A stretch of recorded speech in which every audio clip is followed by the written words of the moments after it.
We must stop using religion to justify emotional starvation. We must stop calling cultural abuse tradition. We must stop raising boys to become the monsters their mother fear. And we must stop clapping for boys who survive hell. That is not a trophy they won. They only acquire trauma. We need to start asking them why they had to survive it in the first place. And all this starts with honest parenting, with schools that teach empathy, with religious leaders who model softness, not just sermons. It starts with men like me, who will say to boys like my little king, your little brother, you are allowed to cry, you are allowed to ask for help, you are allowed to feel, and you are still a man. My daughter, from the war zones of Gaza to the quiet depression of Ireland, from the mines of Peru to the corners of Lagos, one thing is clear. Boys everywhere are crying, but they cry in different languages. Some cry with fists, some cry with knives, some cry with silence, some cry with suicide, but they are all crying. And the world must now decide, will we listen or will we keep punishing them for the pain we never helped them process? I'm not sure who this brother is, but he's an absolute legend. I love the message he's putting out there and I couldn't agree more with it. Especially the point he made about all boys and men from every corner of the world cry, but they cry in different languages. We all go through pain. You can't go through life without pain.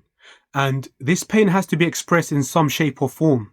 Now, you can either express it through your emotions, through talking, through crying, or you can express it through violent means, which is what a lot of men in this day and age do, whether it's violence towards your family members, to your children, to your spouse, or whether it's violence on the streets. Now, clearly this man is secure enough in his masculinity to not have to spend all his energy in trying to prove to the rest of the world how alpha or manly he is. Instead of men like this, unfortunately, most boys and young men look at people like Andrew Tate and Muhammad Hijab and take them as examples of masculinity. They don't realize that these men are in actuality so insecure about their own masculinity that they have to spend their whole lives in bravado, putting on a fake tough guy act as a way of seeking validation from everyone else. Men who are actually secure don't need to sing and dance about how tough they are. As part of this bravado, these guys preach hate, violence, intolerance, and vengeance, all under the masquerade of strength. But what does strength look like in a real man? Take the Prophet Muhammad, peace be upon him, as an example. He cried on many occasions, whether upon receiving revelation, the loss of loved ones, or during night prayers. He sought comfort from his wives and friends, and he was never afraid to ask for help. The Prophet, peace be upon him, had no ego, and therefore he never took personal vengeance, nor did he get personally offended by anyone. And a great example of this is when he took the message of Islam to the valley of Ta'if. And instead of accepting the message, they rejected him there, they humiliated him, and they pelted him with stones until he was bleeding from his head to his sandals.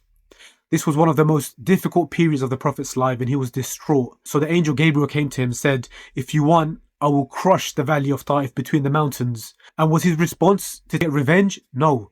He said, even though they never accepted my message, perhaps their children or their children's children will accept the message. And he had mercy upon them.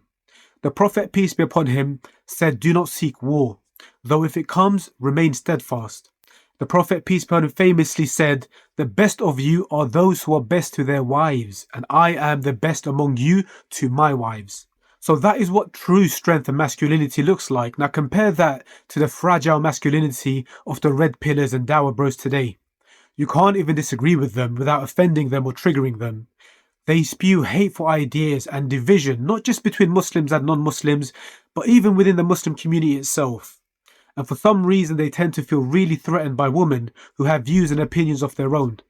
But the worst thing about them is that rather than actually helping and empowering young men by teaching them that they have intrinsic value for being who they are, they teach them that their value lies in their material success.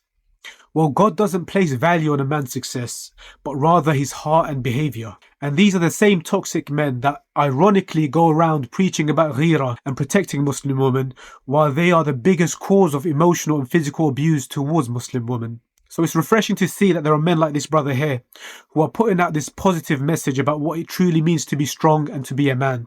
And I hope that more men, especially influential Muslims, follow his example in putting out a positive message for other young men out there.